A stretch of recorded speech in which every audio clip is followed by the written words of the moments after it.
آپ کو لیے چلتے ہیں کھیلوں کے میدان کی جانب۔ انگلینڈ اور جنوبی افریقہ کے درمیان تیسرا ون ڈے میچ بارش کے باعث بغیر کسی نتیجے ختم ہو گیا۔ 3 میچز کی سیریز 1-1 سے برابر ہو گئی ہے۔ بارش سے متاثرہ میچ میں صرف 28 اوور تک کا ہی کھیل ممکن ہو سکا۔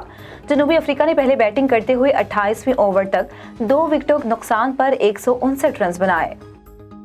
پاکستان کے لیے ایک اور اعزاز۔ 33 سالہ پاکستانی نوجوان بین الاقوامی باڈی بلڈنگ مقابلوں کے لیے کم عمر ترین جج مقرر ہو گئے ہیں۔ 33 سالہ پاکستانی نوجوان ارمغان مقیم کی صلاحیتوں کے اعتراف میں ایشین باڈی بلڈنگ فیڈریشن کی جانب سے انہیں جج کا لائسنس جاری کیا گیا ہے۔ جج کا لائسنس جاری ہونے کے بعد انہیں مالدیپ میں منعقدہ ایشین باڈی بلڈنگ چیمپئن شپ کے بین الاقوامی مقابلوں میں فیصلے کرنے کا اختیار مل گیا ہے۔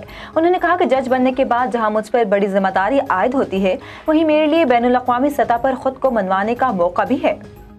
سینٹرل پنجاب کے 26 کرکٹ گراؤنڈز میں بہتری لانے کے لیے پی سی بی اور سپورٹس بورڈ پنجاب میں معاہدہ طے پا گیا۔ پی سی بی کے سی او او سلمان نصیر اور سیکرٹری سپورٹس پنجاب اسرار اللہ فیض نے معاہدے پر دستخط کیے۔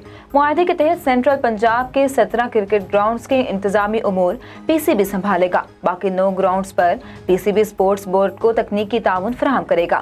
معاہدے سے صوبہ پنجاب میں گراس روڈ کرکٹ کو فروغ ملے گا۔